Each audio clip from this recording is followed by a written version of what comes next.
আসসালামু আলাইকুম ওয়া রাহমাতুল্লাহি ওয়া বারাকাতুহু। ইন্নাল হামদালিল্লাহ নাহমাদুহু ওয়া নুসাল্লি আলা রাসূলিহিল কারীম। সুপ্রিয় দর্শক, দেশের বাইরে যে যেখান থেকে এই মুহূর্তে আমাদের সাথে যুক্ত হয়েছেন সবাইকে স্বাগত জানাচ্ছি আপনাদের প্রিয় চ্যানেল নেক্সাস টেলিভিশনের পর্দায়। সরাসরি সম্প্রচারিত এই আয়োজন শুরু করছি মহান রব্বুল আলামিনের পবিত্র নামে। বিসমিল্লাহির রহমানির রহিম। যিনি এক এবং অদ্বিতীয়, পড়ছি তার শানে। সুবহানাল্লাহি ওয়া বিহামদিহি আদাদা খালকিহি ওয়া রিদা নাফসিহি ওয়া জিনাতা আরশিহি ওয়া মিদাদা কালিমাতিহি। রাসূল করিম সাল্লাল্লাহু আলাইহি ওয়াসাল্লামের শানে পড়ছি আল্লাহুম্মা সাল্লি ওয়া সাল্লিম আলা আবদিকা ওয়া হাবিবিকা মুহাম্মাদিন ওয়া আলিহি ওয়া সাহবিহি আজমাইন। সুপ্রিয় দর্শক, আজও অন্য দিনের মতো একটি নির্দিষ্ট বিষয় নিয়ে আলোচনা হবে, আর সে বিষয়টি খুবই চমৎকার। আজকের এই বিষয়টি নির্দিষ্ট করাই হয়েছে আমাদের সকল দর্শক শ্রোতাদের জন্যই। তাই বিষয় নির্ধারণ করা হয়েছে প্রশ্ন উত্তরে রমাদান সমাগত। আজ মাগরিবের সময় যদি চাঁদ দেখা যায় তাহলেই আগামীকালকে আমরা রোজা রাখব, আজ রাতে আমরা সেহরি খাব। রমজান সমাগত, আমাদের কাঙ্ক্ষিত এবং বহুল প্রতীক্ষিত রমজানুল মুবারক। সবাইকে রমজানুল মুবারকের শুভেচ্ছা জানাচ্ছি। নির্দিষ্ট বিষয় এবং আলোচনা করার জন্য, আপনাদের জানতে চাওয়া বিষয়গুলোর সঠিক সমাধান দেওয়ার জন্য স্টুডিওতে আমন্ত্রিত হয়েছেন খ্যাতিমান ইসলামিক স্কলার, বিদগ্ধ আলেম-এ-দ্বীন, আমাদের অগ্রজ অত্যন্ত শ্রদ্ধাভাজন ব্যক্তিত্ব অধ্যাপক ডক্টর হাফেজ এ.বি.এম. হিজবুল্লাহ হাফিজাহুল্লাহ, ইসলামী চিন্তক ও গবেষক। শুরুতেই শায়েখের সাথে সালাম বিনিময় করে নিচ্ছি। আসসালামু আলাইকুম ওয়া রাহমাতুল্লাহি ওয়া বারাকাতুহু। শেখ কেমন আছেন? আলহামদুলিল্লাহ। শেখ, আপনার কেমন লাগছে যে এই যে রমজান প্রায় চলে এসেছে, আজকে রাতেই হয়তো আমরা চাঁদ দেখব এবং তারাবি পড়ব, কেমন লাগছে আপনার? আমার অনুভূতি সবার অনুভূতির সাথে আমিও একমত। সেটা হলো যে শরীরে আসলে একটা শিহরণ জাগতেছে যে রাতে চাঁদ দেখা গেলে সন্ধ্যার সময় আমরা রাতে তারাবি দিয়ে শুরু করব আমাদের নতুন এই সময়টাকে। শুধু তারাবির আগেও যে সময়টা পাওয়া যাবে তখনও আমরা চেষ্টা করব তেলাওয়াত ইত্যাদির মাধ্যমে আমাদের সময়টাকে কাজে লাগাবার। আলহামদুলিল্লাহ শেখ, অনেক অনেক শুকরিয়া জানাচ্ছি। শত ব্যস্ততা, এরপর আমি জানি আপনি তারাবিও পড়াবেন, এরপরেও আপনি আমাদেরকে সময় দিচ্ছেন নেক্সাস পরিবারের পক্ষ থেকে, সকল দর্শক শ্রোতার পক্ষ থেকে আপনাকে অনেক অনেক শুকরিয়া। জাযাকুমুল্লাহ। আসলে এই সময়টাও এটাও একটা ইবাদতের অংশ হিসেবে আমি গ্রহণ করে থাকি। যে কথাগুলো বলছি বা সময় দিচ্ছি, ইনশাআল্লাহ আল্লাহ পাকের কাছে আমি কায়মনোবাক্যে কামনা করি যে এটাও আমার নেক আমলের দফতরে জমা হবে এবং নাজাতের ওসিলা হয়ে যাবে। আমিন ইয়া রাব্বাল আলামিন। সুপ্রিয় দর্শক, আপনাদেরকে প্রীতি ও শুভেচ্ছা জানাচ্ছি যারা এই মুহূর্তে নেক্সাসের পর্দায় চোখ রেখেছেন। আপনাদেরকে আবারও রমজানুল মুবারকের শুভেচ্ছা জানাচ্ছি। একই সাথে সবাইকে আমি উদাত্ত আহ্বান জানাচ্ছি, আমাদের গ্রাম বাংলার যে সুন্দরতম একটি সংস্কৃতি ছিল, একটি আয়োজন ছিল যে আজকের এই দিনে সবাই মাগরিবের আগ মুহূর্তে খোলা মাঠে দাঁড়াতো এবং তারা চাঁদ দেখার অপেক্ষায় থাকতো। সেখানে বর্ষিয়ান, যুবক এবং কিশোর, সর্বস্তরের সকল শ্রেণী পেশার মানুষ এই আয়োজনটি উপভোগ করত। চাঁদ দেখার আশায় তারা সেখানে প্রহর গুনত। আমরাও আপনাদেরকে উদাত্ত আহ্বান জানাবো, আজকের দিনটিতে আপনারা চাঁদ দেখবেন এবং চাঁদ দেখে আজকের এই রাত্রে হয়তো যদি আমরা চাঁদ দেখি তাহলে আমরা তারাবির নামাজে অংশগ্রহণ করব, সালাতুত তারাবিহ 20 রাকাত নামাজ পড়ব, একই সাথে আমরা সেহরি খাবো, আগামীকালকে রোজা রাখবো যদি আমরা চাঁদ দেখি। সুপ্রিয় দর্শক, এই আয়োজনটি সরাসরি সম্প্রচারিত হচ্ছে ফেসবুক এবং ইউটিউবে। সেখানে মূল্যবান কমেন্টস করে আমাদের সাথেই থাকবেন। আর স্ক্রিনে প্রদর্শিত হচ্ছে একটি নাম্বার, তা ব্যবহারের মাধ্যমে আজকের এই আয়োজনটিকে আরও জমজমাট করে তুলবেন। আপনাদের প্রশ্ন উত্তর করার মাধ্যমে, শায়েখের মাধ্যমে প্রতিটি করা প্রশ্নের যথার্থ উত্তর আমরা আপনাদেরকে দিব ইনশাআল্লাহ তাআলা। তো শেখ, আমরা আপনার কাছ থেকে, আমি দর্শকদের প্রশ্ন আসার আগেই আমি আপনার কাছ থেকে কিছু বিষয় জেনে নিতে চাচ্ছি। এই যে রমজান এসেছে, তো রমজান আশাকে কেন্দ্র করে নবীজি সাল্লাল্লাহু আলাইহি ওয়াসাল্লাম একটি হাদিস বলেছেন, কদ আযাল্লাকুম শাহরুন আযীমুন শাহরুন মুবারক।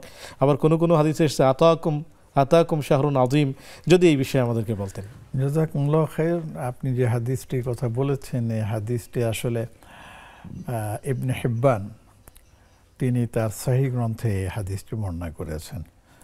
হাদিসটির বর্ণনাকারী হচ্ছেন হযরত সালমান ফারসি রাদিয়াল্লাহু আনহু। তিনি বলছেন যে যখন শাবানের শেষ দিন হতো তখন নবী সাল্লাল্লাহু আলাইহি ওয়াসাল্লাম একটা খুতবা প্রদান করতেন। সে খুতবার মধ্যেই কথা বলতেন, আইয়ুহান নাস কাদ আযাল্লাকুম শাহরুন আযীম, হে মানব জাতি, একটা অত্যন্ত মুবারক মাস তোমাদেরকে ছায়া দিচ্ছে। এবং সেই প্রসঙ্গে বলতে গিয়ে নবীজি সাল্লাল্লাহু আলাইহি সাল্লাম এই রাতের কথা, এই মাসের কথা বলেছেন। এবং সেখানে তিনি এটাও বলেছেন, আউয়ালুহু রাহমা ওয়া আওসাতুহু মাগফিরাহ ওয়া আখিরুহু ইতকুম মিনান নার। যার প্রথম দশক হচ্ছে রহমতের, দ্বিতীয় দশক হচ্ছে আপনার মাগফিরাতের, তৃতীয় দশক হচ্ছে আপনার জাহান্নাম থেকে মুক্তির। আসলে এই যে কথাগুলো, তার মানে কি প্রথম দশকে আল্লাহ মুক্তি দেন না? অবশ্যই দেন। দ্বিতীয় দশকে শুধু মাগফিরাত সীমাবদ্ধ না, সেই মাসে রহমতও আছে, মাগফিরাতও আছে। শেষ দশকে রহমত মাগফিরাত সব মিলিয়ে ইতকুম মিনান নার সব কিছুই আছে। অন্য একটা হাদিসের মধ্যে দেখা যায় যে নবীজি সাল্লাল্লাহু আলাইহি সাল্লাম ইরশাদ করেছেন যে রমাদানের প্রতিটি রাতে আল্লাহ রাব্বুল আলামিন তার অসংখ্য বান্দা যাদের জন্য জাহান্নাম ওয়াজিব হয়ে গিয়েছিল, কিন্তু রমাদানের বরকত এবং সম্মানে আল্লাহ পাক তাদেরকে জাহান্নাম থেকে মুক্তি দিয়ে থাকেন। সুবহানাল্লাহ। এবং এটা চলতে থাকে একবার রমাদানের শেষ পর্যন্ত। শুধু তাই না, আপনারা এটা সবাই জানেন এবং বিভিন্ন মসজিদে খুতবাতে ওগুলো বলা হয়। আর ফাজাইলে রমাদানের বইপত্রে, আপনার রমাদান বিষয়ক বইপত্রে এই হাদিসগুলো আপনার সবসময় উল্লেখ করা আছে। যেমন নবীজি সাল্লাল্লাহু আলাইহি সাল্লাম বলেছেন, মান সামা রমাদান ঈমানান ওয়া ইহতিসাবা গুফিরা লাহু মা তাকাদ্দামা মিন যামবি। আবার এটাও বলেছেন, ওমান কামা রমাদান ঈমানান ওয়া ইহতিসাবা গুফিরা লাহু মা তাকাদ্দামা মিন যামবি। যে রাসূলুল্লাহ সাল্লাল্লাহু আলাইহি ওয়াসাল্লাম বলেছেন, যারা আপনার ঈমানের সাথে এবং বিশ্বাসের সাথে পাশাপাশি সওয়াব প্রাপ্তির আশায় যদি কেউ সিয়াম পালন করে থাকেন, আল্লাহ রাব্বুল আলামিন তার অতীতের সকল গুনাহ, সাগীরা গুনাহগুলো মাফ করে দেবেন। সাগীরা এই জন্য বলতে হয় যে কবিরা গুনার জন্য তওবা শর্ত। তওবা যদি কেউ করে তাহলে শিরকের গুনাহও কিন্তু মাফ হয়ে যায়। এই জন্য তওবা এবং কবিরা গুনার জন্য, শিরক এবং কবিরা গুনার জন্য মাফ পাওয়ার জন্য আপনার এই তওবা শর্ত। আচ্ছা শেখ, আমরা আসবো ইনশাআল্লাহ তাআলা। দর্শক যুক্ত হয়েছেন, আমরা তাদেরকে শরীক করতে চাই। আসসালামু আলাইকুম ওয়া রাহমাতুল্লাহ। জি, ওয়ালাইকুম আসসালাম ওয়া রাহমাতুল্লাহ। হুজুর, আমি নীলা বলছিলাম পাবনা সদর থেকে। স্বাগতম প্রিয় বোন। আপনাদেরকে রমজান মোবারক জানাচ্ছি। আর হুজুর, আমি আরেকটা কথা বলতে চাইছি। হুজুর, আজকে আমি অনেক খুশি। সাভারে আসছিলাম, আপনাদের প্রোগ্রামটা আমি ফেসবুকে দেখেছি। আল্লাহর রহমতে আগামীকাল আমি পাবনাতে যাব, গিয়ে আমি দেখতে পারবো টেলিভিশনে। এই জন্য আমি খুব খুশি। এখন আমার প্রশ্নটা করি। হুজুর, তারাবি নামাজ মানে 20 রাকাত পড়ার চেষ্টা করি। কম পড়লে তো আমি শান্তিই পাই না। 20 রাকাত পড়ার চেষ্টা করি। তো আমি কিছুদিন আগে স্লিপ কেটে পড়ে গিয়েছিলাম। তো আমার পেছনের মেরুদণ্ডের হাড়টা ব্যথা আছে। তা আমি যদি জি আমিন 2-4 রাকাত যদি হুজুর আমি বসে আদায় করি তাহলে কি হবে, নাকি আমার দাঁড়িয়ে আমি সুস্থ, সব দিক থেকেই সুস্থ, বাট একটু ব্যথা অনুভূত হয়। এই কারণে কি আমি বসে পড়তে পারবো, সুযোগ আছে কি? এই বিষয়ে একটু বলবেন। আর হুজুর, আমি আরেকটা প্রশ্ন করব। আমি গতদিন প্রশ্নটা করেছিলাম, হুজুর উত্তর দিয়েছেন। তো দুজন হুজুর দু রকম উত্তর দেয়। আসলে আমরা কোনটা পালন করব? যেমন ফরজ নামাজের পরে সালাম ফিরানোর পরে আস্তাগফিরুল্লাহ আমরা পড়ি, তারপরে আল্লাহু আকবার বলি। তো আমি আমার আজকে যে হুজুর এসেছেন, ইনিও তো আমাকে বলেছিলেন যে আস্তাগফিরুল্লাহ আগে পড়তে, বাট আর হুজুর বলে কি আল্লাহু আকবার বলতে। আসলে আমরা কোনটা আসলে পালন করব, এটা একটু সঠিকটা বলবেন। জি জি, প্রিয় বোন, আমাদের সাথেই থাকুন। শেখ উত্তর দিচ্ছেন ইনশাআল্লাহ তাআলা। শেখ যেমনটি শুনলেন, আজকের পর্বটি আমাদের দর্শক পর্ব। তো আমাদের বোন অসুস্থ হয়েছিলেন, আল্লাহ পাকের মেহেরবানিতে সুস্থ হয়েছেন। আলহামদুলিল্লাহ, মেরুদণ্ডে ব্যথা, আমরা দোয়া করছি আল্লাহ যেন আমাদের বোনকে পরিপূর্ণ সুস্থতা দান করেন। তো বসে তারাবি পড়তে পারবেন কিনা? আলহামদুলিল্লাহ, তারাবি না, যদি প্রয়োজন হয়, যেমন কোমরে ব্যথা, আপনার ঝুঁকতে পারেন না, সেজদার মধ্যে গিয়ে সেজদা দিতে কষ্ট হয়, এমন তো অবস্থাতে বসে পড়ার অনুমতি আছে। এমনকি আমরা তো এখন টুল চেয়ারের ব্যবহার করি। শর্ত হচ্ছে যে সেটা করতে তিনি কষ্ট পান এবং কষ্ট হয়, তখন এটা পড়ার অনুমতি আছে। আর তারাবিতে হচ্ছে সুন্নতে মুআক্কাদা, ওটা ফরজের ক্ষেত্রে। তো সুন্নতে মুআক্কাদা তো আরও বেশি করে আপনার এটা অনুমিত, পারবেন উনি, 1 নম্বর। আর নফল নামাজের ক্ষেত্রে দাঁড়িয়ে পড়া আর বসে পড়া কোনো ব্যাসকম নেই। ব্যাসকম এতটুকু, দাঁড়িয়ে পড়লে পুরো সওয়াব পাবেন, আর বসে পড়লে মানে যদি মানে দাঁড়িয়ে পড়ার সামর্থ্য থাকা সত্ত্বেও কেউ যদি বসে পড়ে তাহলে দাঁড়িয়ে পড়ার অর্ধেক সওয়াব পাবেন। আর যদি দাঁড়িয়ে পড়ার মতো তার সেরকম শারীরিক মানে না থাকে, শক্তি না থাকে, তখন তিনি বাধ্য হয়ে বসে পড়ছেন, তাহলে আপনি নিশ্চিত থাকেন আল্লাহ পাক সেই বসে পড়ার সওয়াব ও দাঁড়িয়ে পড়ার সওয়াব দিয়ে দেবেন। কাজেই আমরা আমাদের প্রশ্নকর্তা যিনি প্রশ্ন করেছেন তাকে আমরা অনুরোধ করব এবং বলবো যে আপনি এ নিয়ে একটু ঘাবড়াবেন না। আপনার যেভাবে পড়তে আপনি মানে ফিল করেন, স্বাচ্ছন্দ্য বোধ করেন, আপনি সেভাবেই পড়ুন, ইনশাআল্লাহ সওয়াব দেবেন আল্লাহ পাক। শুকরিয়া, জাযাকুমুল্লাহ। শেখ, ফরজ নামাজ শেষ করে অনেকেই পড়েন আল্লাহু আকবার, এরপর আস্তাগফিরুল্লাহ, আবার অনেকে আস্তাগফিরুল্লাহ পড়ে করেন। যদি কেউ আল্লাহু আকবার আস্তাগফিরুল্লাহ নাও পড়ে তারপরেও কোনো সমস্যা হবে না, তবে আমাদের বোন জানতে চাচ্ছেন আসলে কোনটি আগে পড়বেন। আমি শুনেছি উনি যেটা বলছেন, কেউ আল্লাহু আকবারের কথা বলেছেন, কেউ বলেছেন ইস্তিগফারের কথা। তো আমি যতটুকু জানি বা যতটুকু আমি পড়াশোনা করেছি, দুটো হাদিসই আছে। তবে এই দুটো হাদিসের মধ্যে ফাকিহগণ এক তারতম্য করেছেন। সেটা হচ্ছে যে সারা জীবনের জন্য, সবসময়ের জন্য ইস্তিগফারের কথা বলা হয়েছে আগে, তো 3 বার ইস্তিগফার পড়ো, আস্তাগফিরুল্লাহ, তারপর তাকবীরের কথা যেটা বলা হয়েছে সেটা হচ্ছে আপনার এই যে কোরবানির সময় যে আইয়ামে তাশরিকটা আছে না, আমরা যে তাকবীর বলি আল্লাহু আকবার, আল্লাহু আকবার, লা ইলাহা ইল্লাল্লাহ, ওই ক্ষেত্রে বলা হচ্ছে তাকবীরের কথা। তো অনেকে এই তাকবীরটাকে আবার শুধু আল্লাহু আকবারের মধ্যে নিয়ে আসছেন, এবং এই জন্য আমিও দেখেছি অনেক জায়গায় যে অনেকে ফরজ নামাজের পরে আগে আল্লাহু আকবার বলেন, তারপর আস্তাগফিরুল্লাহ বলেন। তো আপনি তো বলেই দিয়েছেন, যদি কেউ এটা না বলে তাহলে নামাজ হবে না, নামাজ তো হয়ে যাবে। তবে আমল করার ক্ষেত্রে আগে আপনি যেটা বলেন আল্লাহু আকবার বললেও ঠিক আছে, আস্তাগফিরুল্লাহ বললেও ঠিক আছে, তবে আমরা আস্তাগফিরুল্লাহ পড়াটাকে প্রাধান্য দিয়ে থাকি। শুকরিয়া, জাযাকুমুল্লাহ। আস্তাগফিরুল্লাহ আমরা পড়ব। শেখ, আমরা আজকে তো চাঁদ দেখব, তো এই যে চাঁদ দেখার যে আগে সংস্কৃতি ছিল, এখন তো আমরা কংক্রিটের শহরে থাকি এবং পাখির বাসার মতো ফ্ল্যাট বাসায় থাকি, তো এতে করে সেই যে সৌন্দর্য বাচ্চাদেরকে নিয়ে মাঠে, খোলা মাঠে চাঁদ দেখার অপেক্ষা করা, সেটি নেই। তো আমাদের যারা রাজধানীতে থাকেন অথবা এই জাতীয় শহরে জীবনযাপন করেন, তাদেরকে কি পরামর্শ দিবেন চাঁদ দেখার ক্ষেত্রে? আমি তাদেরকে পরামর্শ দিব, যেই বিল্ডিংয়ে তারা থাকেন তার তো একটা ছাদ আছে না, ছাদ নাই, আমরা সেই ছাদকেই যেন গ্রাম বানিয়ে ফেলি। আমরা যতটুকু পারি, মহিলারা হয়তো উপরে উঠতে পারবেন না, বা যদি সুযোগ থাকে উঠতে পারবেন, মহিলাদের ব্যাপারেও আসলে এটা বলা হয়নি। পুরুষরা তো অন্তত উপরে উঠতে পারেন, ছাদে উঠে তারা পশ্চিম দিকে মুখ করে তারা দেখুন যেখানে চাঁদ ওঠার সম্ভাবনা আছে সেখান থেকে তারা দেখেন, তাহলে এতে করে তারা একটা সুন্নত আপনি কি করলেন, জিন্দা করে দিলেন, ঠিক আছে।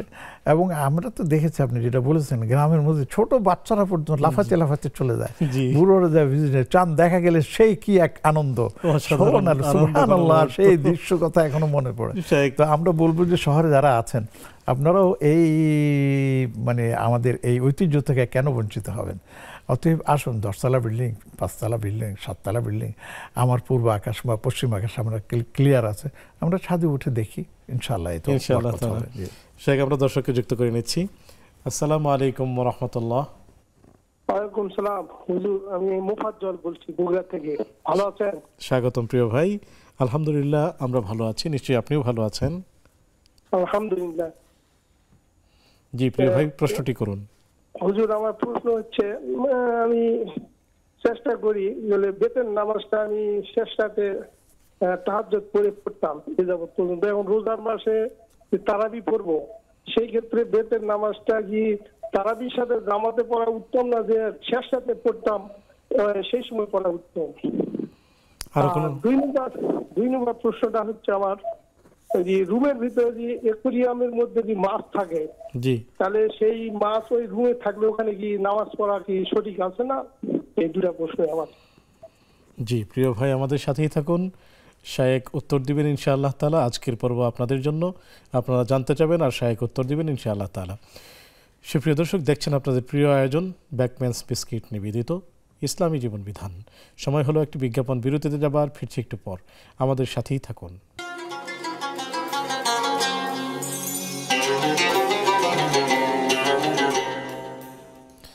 আসসালামু আলাইকুম ওয়া রাহমাতুল্লাহি ওয়া বারাকাতুহু। সুপ্রিয় দর্শক, বিরতির পর সাদর আমন্ত্রণ জানাচ্ছি আপনাদের প্রিয় আয়োজন ইসলামী জীবন বিধানী নিবেদক বেকম্যানস বিস্কিটস। আলোচনা করছেন অধ্যাপক ডক্টর হাফিজ ABM হিজবুল্লাহ হাফিজাহুল্লাহ। সাথে আছে আমি ওবায়দুল্লাহ আল কাফি। প্রশ্নোত্তরে রমাদান দেখছেন। পেয়েছি আপনাদের বেশ কিছু প্রশ্ন, জানতে চলে যাচ্ছি সরাসরি শেখের কাছে। শেখ, একজন ভাই যার প্রতিদিনকার অভ্যাস ছিল শেষ রাত্রিতে বেতের পড়া, এখন রমাদানুল মুবারক এসেছে, এখন বেতেরের নামাজ কখন পড়া উত্তম হবে?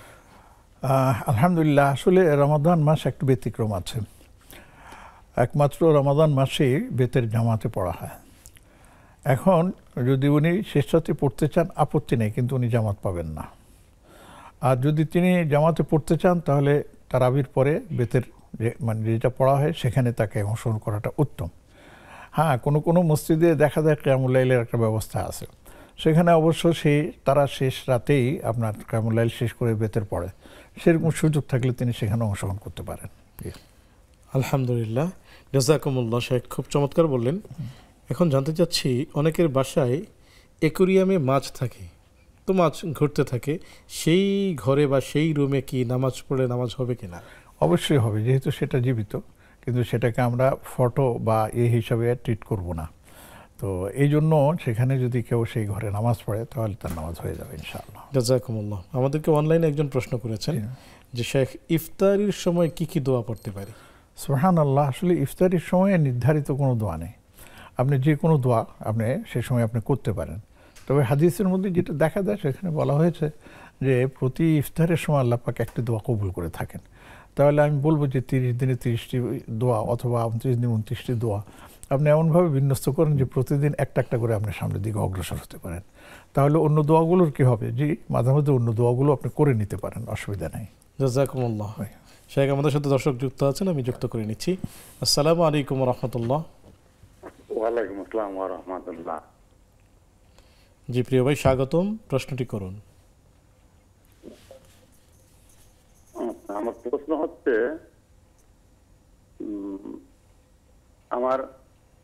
আমার নাতির নাম রাখবো হচ্ছে সামিউল আলম সামি অথবা সামিউল আলম সানি, কোনটা ভালো হবে? জি, আরো কোনো প্রশ্ন? শুকরিয়া প্রিয় ভাই, আমাদের সাথেই থাকুন, শেখ উত্তর দিচ্ছেন ইনশাআল্লাহ তাআলা। শেখ, আপনি যেমনটি শুনলেন, সামিউল আলম সামি, শুধু সামি রাখবেন নাকি সামিউল আলম রাখবেন জানতে চাচ্ছিলেন? আমি এই সমস্ত ব্যাপারে বলি যে আমরা এখানকার প্রোগ্রামে প্রশ্ন উত্তরে কয়েকটা বিষয় আমরা এড়িয়ে চলি, সেগুলো আমরা বলি না। তার মধ্যে একটা হচ্ছে তিনি যেটা বললেন যে নামের অর্থ বা নাম যেগুলি এগুলোর জন্য আমরা পরামর্শ দিয়ে থাকি যে এগুলো আপনারা আপনাদের এলাকার যিনি ভালো বিদগ্ধ আলেম আছেন তাদের সাথে আলোচনা করে নিলে ভালো হয়। যেমন স্বপ্নেরটাও আমরা বলি না, তালাকের মাসলা আমরা এখানে বলি না, এখানে অন্যান্য মাসলাগুলো আমাদের বলার চেষ্টা করি আমরা। তাই আমি তাকেও এই পরামর্শ দিচ্ছি যে আপনি মেহরবানি করে আপনার যে কোনো একজন বিদগ্ধ আলেমের সাথে পরামর্শ করে আপনি, এটা ভালো হবে। যদিও এখান থেকে বলা যায়, কিন্তু আমরা যেহেতু এটা করি না, একবার শুরু করলে আবার এটা সবাই এর মধ্যে আসবে, এই জন্য আমরা তা থেকে বিরত থাকছি। শুকরিয়া, জাযাকুমুল্লাহ। সুপ্রিয় দর্শক, এখান থেকে নাম বলা বা নামের অর্থ বলা বা তালাকের মাসালাগুলো বলা অথবা যাকাতের স্বপ্নের বলা, স্বপ্নের ব্যাখ্যা বলা, এই জাতীয় বিষয়গুলো সরাসরি টেলিভিশন থেকে বলা হয় না, একবার শুরু হলে সেটি আবার চলতে থাকে।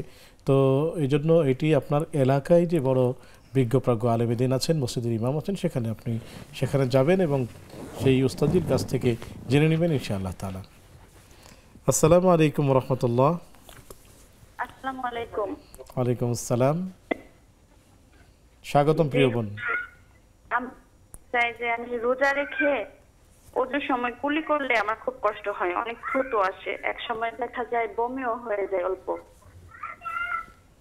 জি, এই অবস্থায় আমি যদি অল্প একটু পানি নিয়ে থুতে লাগাই বা কিভাবে করতে পারি আর কি? জি, আরো কোনো প্রশ্ন?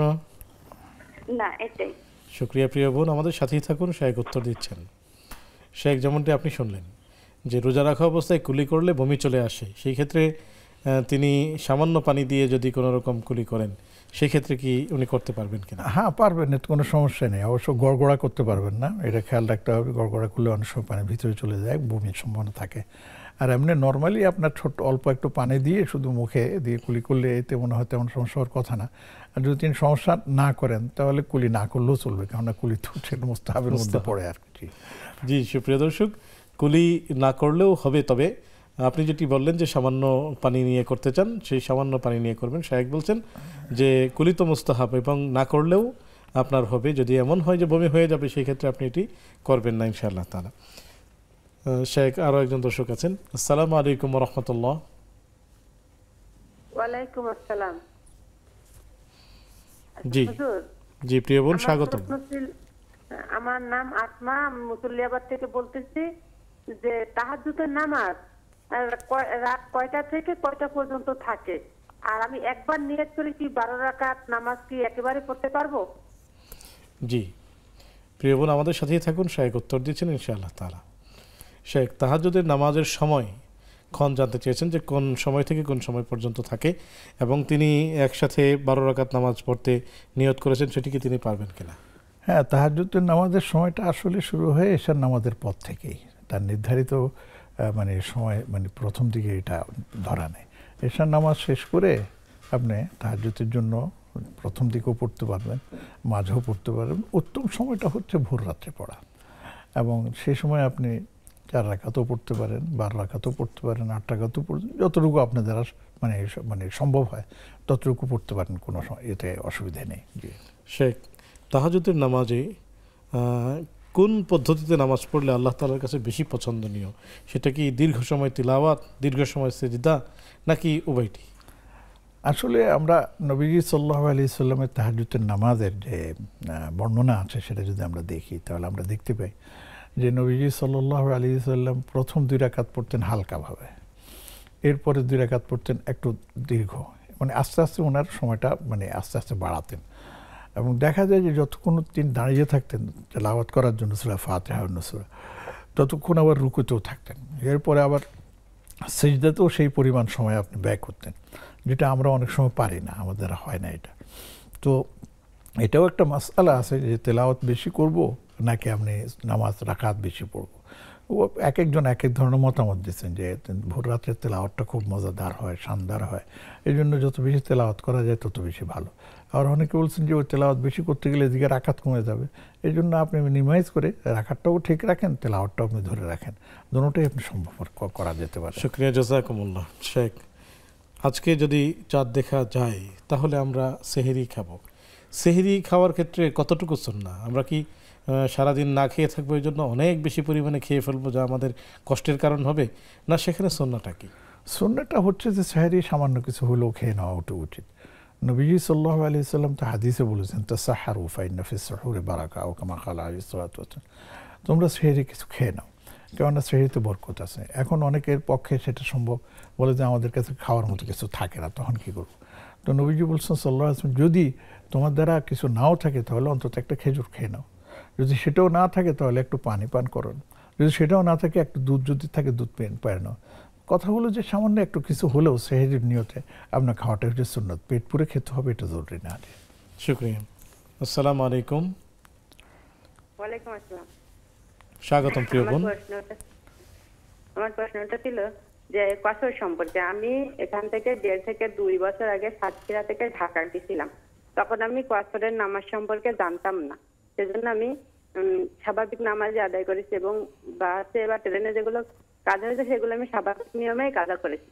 পরে এবার আমি আপনাদের এইসব অনুষ্ঠানের মাধ্যমে জানতে পেরেছি যে কসরের সময় কসরই করতে হবে। তখন তো আমার এটা জানা ছিল না, এখন তো আমি এটা জানতে পারি যে আমার ভুল হয়ে গেছে, এখন আমার কি করণীয় এটা আমি একটু জানতে চাচ্ছি শাইখের কাছে। আর আরেকটা প্রশ্ন ছিল, আমরা যে দর্জি কাজ করি, এই রমজান মাসে আমাদের কাজ বহুগুণে বেড়ে যায়, এক্ষেত্রে আমাদের হলো ইবাদতের অনেক সমস্যা হয়, মানে কম হয়ে যায়, তাকে আমাদের কি করণীয়? ইবাদত বেশি করে করা না মানে কাজ বাদ দিয়ে, নাকি হলো ইবাদত করা? বুঝতে পেরেছেন আমার প্রশ্নটা? জি জি প্রিয় বোন, যেটা করছে আমরা না দাম যদি না পোশাক বানাই, বাচ্চা কাচ্চাও তো ঈদের সময় পড়তে পারবে না, আবার এদিকে আমাদের এই দর্জির কাজ করতে গেলে এদিকে ইবাদতের ঘাটতি পড়ে। আমরা কোনটা করলে আমাদের ভালো হবে একটু জানাবেন। জি প্রিয় বোন, আমাদের সাথেই থাকুন, শায়েখ উত্তর দিচ্ছেন ইনশাআল্লাহ তাআলা। সুপ্রিয় দর্শক, দেখছেন আপনাদের প্রিয় আয়োজন ইসলামী জীবন বিধান, নিবেদক ব্যাকম্যানস বিস্কিট। সময় হলো একটি বিজ্ঞাপন, বিরতিতে যাবার ফিরছি একটু পর, আমাদের সাথেই থাকুন।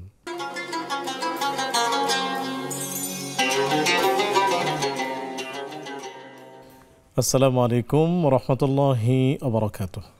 সুপ্রিয় দর্শক, বিরতির পর সাদর আমন্ত্রণ জানাচ্ছি আপনাদের প্রিয় আয়োজন ব্যাকম্যানস বিস্কিট নিবেদিত ইসলামী জীবন বিধানে। আলোচনা করছেন অধ্যাপক ডক্টর হাফিজ এবিএম হিজবুল্লাহ হাফিজাহুল্লাহ, সাথে আছে আমি ওবাইদুল্লাহ আল কাফি। আলোচনা চলছে প্রশ্ন উত্তরের রমাদান। পেয়েছি বেশ কিছু প্রশ্ন আপনাদের, জানতে চলে যাচ্ছি সরাসরি শাইখের কাছে। শেখ, কসরের নামাজের মাসালা না জানা অবস্থায় সফর করেছেন সাতক্ষীরা থেকে ঢাকায়, তো তখন তিনি কসরের নামাজ পড়েননি, সাধারণ নামাজই পড়েছেন স্বাভাবিকভাবে। এখন করণীয় কি? এখন করণীয় হচ্ছে যে কসর অবস্থায়, সফর অবস্থায় যে নামাজগুলো তিনি পুরো পড়েছেন সেগুলোকে তিনি আবার ওই কসরের নিয়তে আপনার পড়ে নেবেন, ইনশাআল্লাহ আদায় হয়ে যাবে। শুকরিয়া, জাযাকুমুল্লাহ। শেখ, দর্জির কাজ করেন, সেই ক্ষেত্রে রমজান ইবাদত বন্দেগীতে অন্যান্য ইবাদতে ঘাটতি হয়, এই ক্ষেত্রে কি পরামর্শ দিবেন? আসলে যেহেতু এটা তার জীবিকা নির্বাহের একটা পন্থা, একটা পথ, আমরা এই কথা বলবো না যে আপনি দর্জির কাজ বন্ধ করে দিয়ে এবাদতে মশগুল হয়ে যান, বরঞ্চ আমরা পরামর্শ দেবো এটা যে যতটুকু সম্ভব আপনাকে করতে হয় ততটা আপনি করবেন, এবং মনে রাখবেন এই যে হালাল উপার্জনের জন্য চেষ্টা করা, এটাও কিন্তু একটা ইবাদত, এটাও আমাদের মাথায় রাখতে হবে। আর যতক্ষণ আপনি কাজ করবেন তখন আপনার মুখ আপনি চালু রাখেন, মানে সূরা কেরাতগুলো আপনি পড়তে থাকেন, মনে মনে জিকির আজকারগুলো করতে থাকেন, এটাও কিন্তু আপনার ইবাদতের অংশ হয়ে যাবে। তো আমি এই পরামর্শ আপনাকে দেব যে যতটুকু সম্ভব আপনি এই কাজকে কাজের মধ্যে রেখে আপনি ইবাদতের জন্য কিছু সময় আপনি বের করে নেবেন। আর দর্জির কাজ যেহেতু করছেন, দিন যত যাবে তত আপনার যে আসবে, অর্ডার আসবে, আপনার কাজ করতে হবে, আর সময় তো আরও অনেক দিতেই হবে। তো আপনি সেদিকে লক্ষ্য রেখে যতটুকু সম্ভব আপনি সেভ করে নিজের ইবাদতের জন্য কিছু সময় রাখবেন, এবং ওটা করে ইবাদত মনে করবেন, হালাল রিজকটা। জাযাকুমুল্লাহ। আসসালামু আলাইকুম রাহমাতুল্লাহ। আসসালামু আলাইকুম, আমি আয়েশা সিদ্দিকা, শাহজাহানপুর থেকে। স্বাগত জানাচ্ছি প্রিয় বোন, প্রশ্নটি করুন। জি, আমার দুইটা প্রশ্ন আছে। আমার প্রথম প্রশ্নটি হলো, আমি শুনেছি যে কেউ যদি মানে হিফজ শেষ করে যদি সেটা ভুলে যায়, মানে কোরআন মাজিদটা ভুলে যায়, তাহলে সে নাকি আর হাফেজ থাকে না। এই কথাটি কতটুকু যুক্তি সম্পূর্ণ একটু বুঝিয়ে বলবেন। জি, আরো কোন প্রশ্ন? আর দ্বিতীয় প্রশ্নটি হলো, 30 পারা মুখস্থ করলেই শুধুমাত্র হাফেজ হয়ে যায়, এই কথাটা মানে সত্যি কিনা, মানে এই ব্যাপারে যদি একটু বুঝিয়ে বলতেন। জি প্রিয় বোন, আমাদের সাথেই থাকুন, শায়েখ উত্তর দিচ্ছেন ইনশাআল্লাহ তাআলা। শেখ, রমজানের মাস রমজান, পবিত্র কোরআনুল কারীমের মাস রমাদান, আমরা প্রশ্ন পেলাম দুটি। হিফজ শেষ করে যদি কেউ ভুলে যায় তাহলে কি সে হাফেজ থাকে না নাকি? আসলে যেটা প্রশ্ন করেছে এটা একটা গুরুত্বপূর্ণ প্রশ্ন। আমাদের দেশে কেন সারা দুনিয়াতে আমরা দেখি যে কোরআন কারীম হিফজ করে অনেক ক্ষেত্রে সেটা চর্চা না থাকার কারণে, তেলাওয়াত না থাকার কারণে অনেক সময় ভুলে যায়। ভুলে যাওয়ার অর্থ হচ্ছে যে হিফজটা আর ঠিক থাকে না, কোরআন তেলাওয়াতটা তার ঠিক থাকে বা কোরআন তেলাওয়াত করতে পারে। তো এই ক্ষেত্রে একটা হাদিস আছে, সেই হাদিসের মধ্যে এটা বলা হয়েছে যে যারা কোরআনে কারীম হিফজ করে, পড়া জানে, এরপরে যদি ভুলে যায় তাহলে আখিরাতে তারা এমনভাবে মানে তাদেরকে উঠানো হবে যে তাদের চেহারার মধ্যে কোনো গোশত থাকবে না, কঙ্কাল সারার মতন। এটা কিন্তু মারাত্মক একটা ইয়ে, নাউযুবিল্লাহ।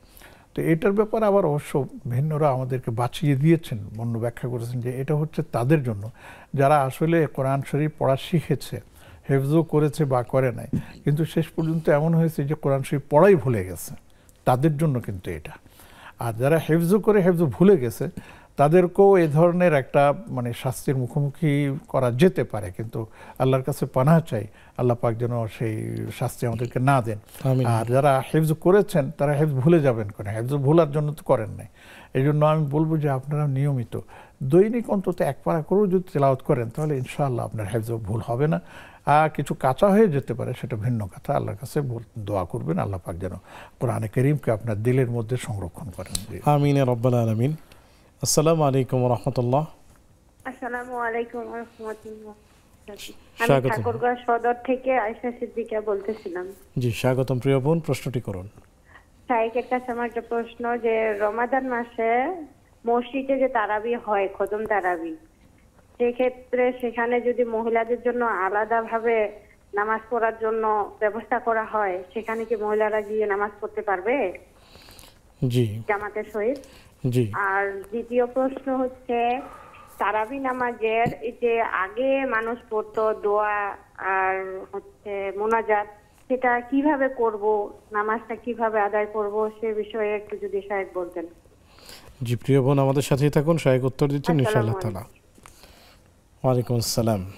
শেখ, কতটুকু পড়লে একজনকে হাফেজ বলা হবে? 30 পারা পড়লেই কি তাকে হাফেজ বলা হবে?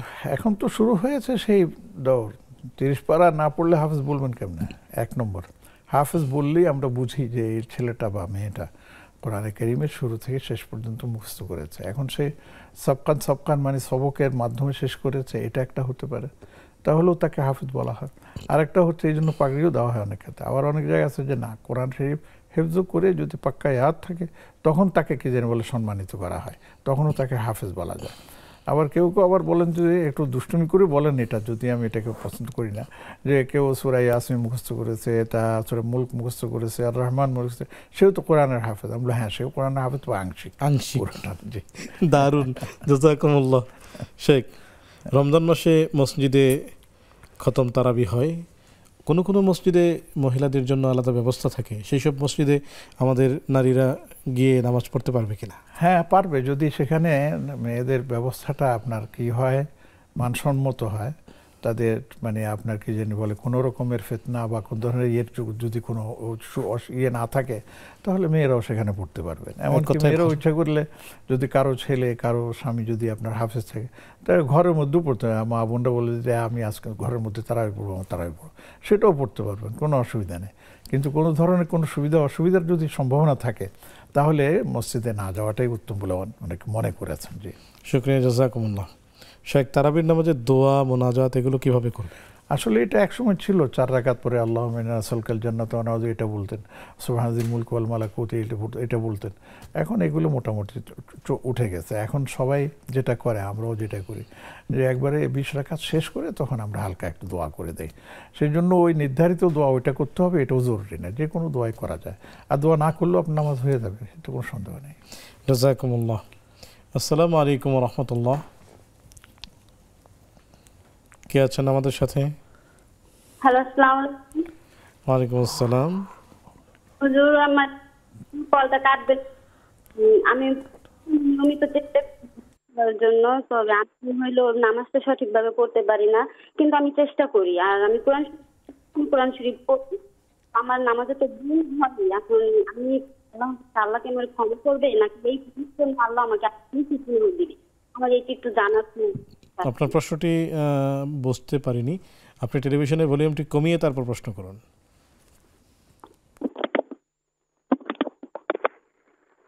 হুজুর, আমি বলছিলাম যে আমি নিয়মিত চেষ্টা করি যে নামাজ পড়ার জন্য, কিন্তু আমি সঠিক নিয়মে নামাজটা পড়তে পারি না। তবে আমি চেষ্টা করি নামাজ পড়ার জন্য, আর আমি কোরআন শরীফ পড়তে পারি, তো কোরআন শরীফটা পড়ি। তো এখন আমি তো নামাজটা ঠিক মতো পড়তে পারি না, আমি জানি যে আমার নামাজে ভুল হয়।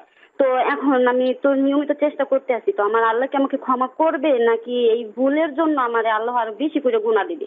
এইটা আর কি আমি জানার চেষ্টা করতেছি, যে আমি তো নামাজটা নিয়মিত পড়তে পারি না, মানে সঠিকভাবে পড়তে পারি না। সঠিকভাবে যদি না পারি, তো আমি তো প্রত্যেকদিন চেষ্টা করি, তো আমার যদি আল্লাহ এই ভুলের জন্য আরো বেশি গুনাহ দেয়, তাহলে আমি মানে কিভাবে কি করবো? আর এই যে রমজান চলে আসছে, আমি কিভাবে আমি সঠিকভাবে নামাজ আদায় করবো, আমি কি বুঝতে পারতেছি না। কিন্তু আমি কোরআন শরীফটা পড়তে পারি, আমি এটা সবসময় করি, আর নিয়মিত নামাজ পড়ার জন্য চেষ্টা করি, আর প্রত্যেকদিন চেষ্টা করেই যাচ্ছি। জি প্রিয় বোন, আপনার ব্যথা এবং কান্না হাজারি আমরা শুনলাম। শেখ বলবেন ইনশাআল্লাহ তাআলা। শেখ আপনিও শুনলেন যে চেষ্টা করছেন কিন্তু ভালোভাবে পড়তে পারছেন না, মনে করছেন যে এটা দরবারে এলাহিতে দেওয়ার মতো না, তো এই ক্ষেত্রে আসলে উনি কিভাবে কি করবেন? আমি ওনাকে মোবারকবাদ জানাচ্ছি। উনি যে এই আন্তরিকতা নিয়ে, এই যে মানব অনুভূতি নিয়ে কথাগুলো বললেন আর এইভাবে চললেন, এটাও তো একসময় আল্লাহ পাকের দরবারে এটাও তার নাজাতের উসিলা হয়ে যেতে পারে ইনশাআল্লাহ। তো আমি বলবো যেভাবে পড়ছেন আপনি সেভাবে পড়েই যান। আপনি এটা ভাববেন না, হীনমন্যতে ভুগবেন না যে এই আল্লাহ পাক এই নামাজকে কবুল করবেন, আমি কি এই নামাজের সওয়াব পাবো, এটা আপনি একেবারে ভুলে যান। বরঞ্চ আপনি যতটুকু পারেন একবারে কায় মনোবাক্যে মন দিয়ে মনোযোগ দিয়ে আপনি আপনার মতো করে সব মানে সঠিকভাবে আপনি নামাজটা আদায় করার চেষ্টা করুন। এবং এটা মনে রাখবেন যে আল্লাহ পাক যদি ইচ্ছা না করতেন তাহলে আপনাকে তো নামাজই পড়তে দিতেন না, আপনাকে সেজদাই করতে দিতেন না। আল্লাহ আপনাকে সেজদা করার সুযোগ দিয়েছেন, নামাজ পড়ার সুযোগ দিয়েছেন, এটাও তো আল্লাহ পাকের পক্ষ থেকে আপনার জন্য একটা বিরাট রহমত। অতএব আল্লাহ পাক এই রহমত থেকে আপনাকে বঞ্চিত করবেন না। আপনি যেভাবে আছেন সেই মন নিয়েই আপনি পড়ে যান ইনশাআল্লাহ। শুকরিয়া, জাযাকুমুল্লাহ। সুপ্রিয় দর্শক, আপনারা দেখছেন ব্যাকম্যানস বিস্কিট নিবেদিত ইসলামী জীবন বিধান। সময় হলো আরও একটি বিরতিতে যাবার, ফিরছি একটু পর, আমাদের সাথেই থাকুন।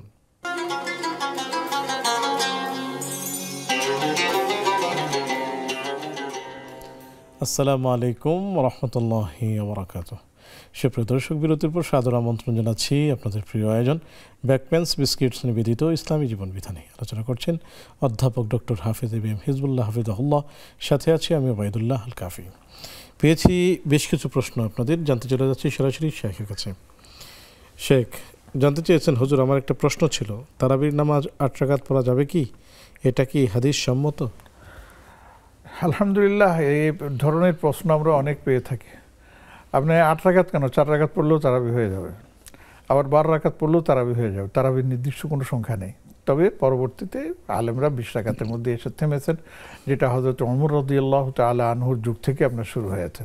আর সেটাকে সামনে রেখেই আমরা বলি যে যতটুকু সম্ভব আপনার জন্য সম্ভব হয় 20 রাকাতই পড়ুন। আর যদি 20 রাকাত পড়তে না পারেন 10 রাকাত পড়ুন বা 8 রাকাত পড়ুন বা 4 রাকাত পড়ুন, সেটা সবগুলি আপনার বলে গ্রহণযোগ্য। জি, জাযাকুমুল্লাহ। ইয়া সালামু বা আল্লাহ তাআলার যে কোনো নাম পড়ে চোখে দম করা যাবে কিনা, বা এটি সহিহ আমল হবে কিনা? এটা একটা চিকিৎসা, একটা রুকিয়া, সেই জন্য এটা করা যেতে পারে, কিন্তু এটা হাদিস দ্বারা প্রমাণিত কিনা এ সম্পর্কে আমার জানা নেই। জাযাকুমুল্লাহ। শাবান মাসের 12 তারিখ 2টায় মারা গেছেন ওনার নানা। 2 দিন আগে প্রচুর পেট ব্যথা ছিল, সাথে পাতলা পায়খানা ও বমি ছিল।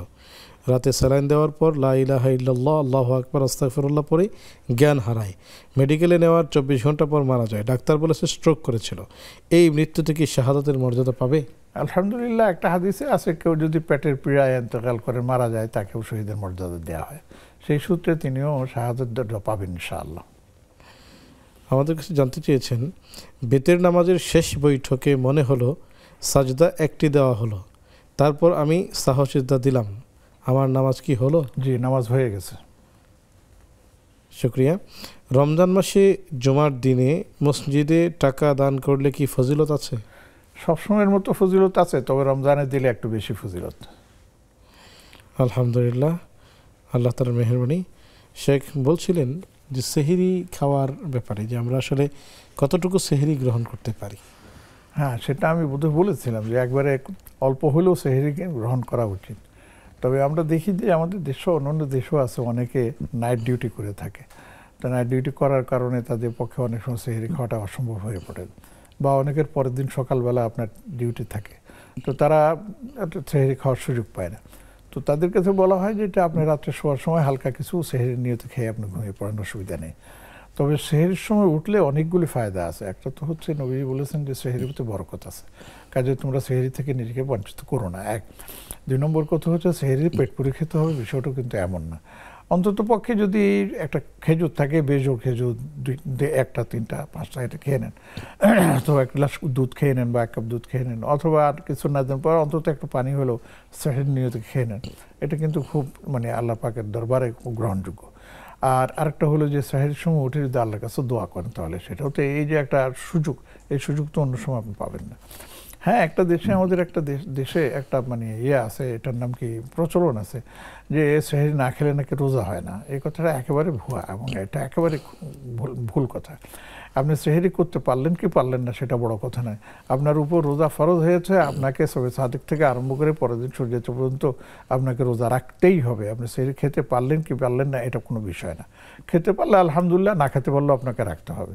অতএব এ ধরনের ভুল যেন আমরা কেউ না করি, সেদিকে আমাদেরকে সতর্ক থাকতে হবে। আমিন রাব্বাল আলামিন। আসসালামু আলাইকুম ওয়া রাহমাতুল্লাহ।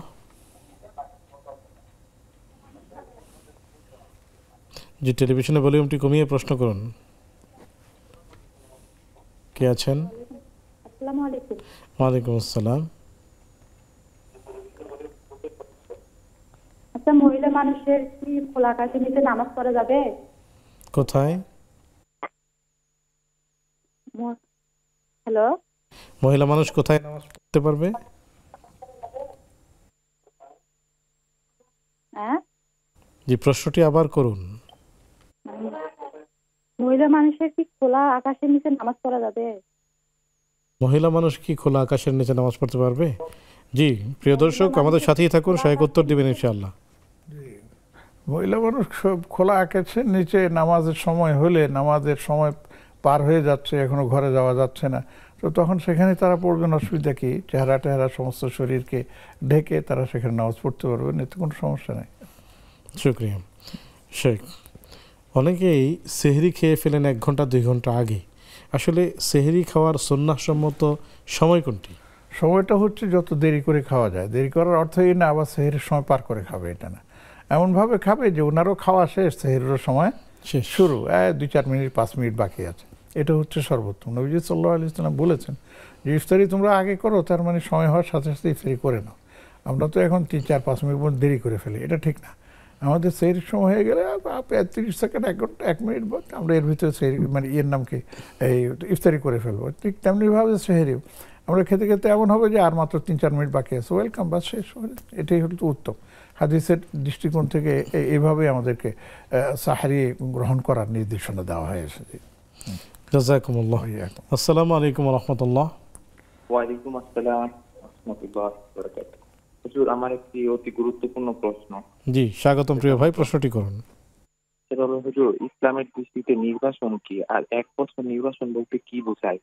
পরিপূর্ণ সংজ্ঞা দিবেন দয়া করে। নির্বাচন? জি, নির্বাচন।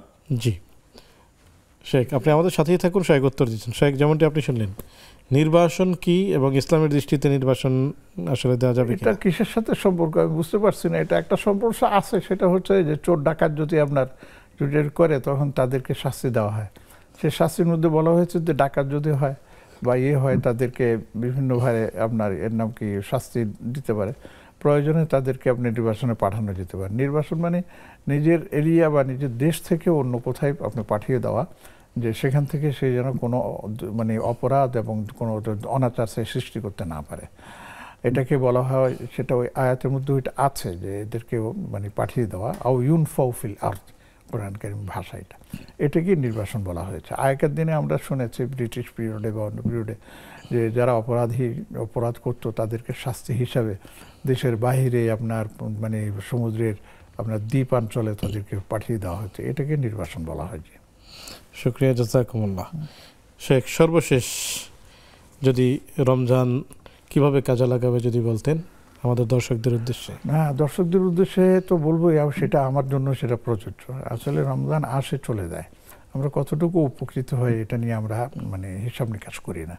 আমাদের হিসাব নিকাশ করা উচিত যে আমি এই রমজানে কতটুকু ইবাদত বর্ধিতা করতে পারছি। আমরা তো ইবাদত করি, নামাজও পড়তেছি, সাদকা করতেছি, রমজানে আমি কি বেশি কিছু করতে পেরেছি, এটাও কিন্তু আমার মাথায় রাখা দরকার।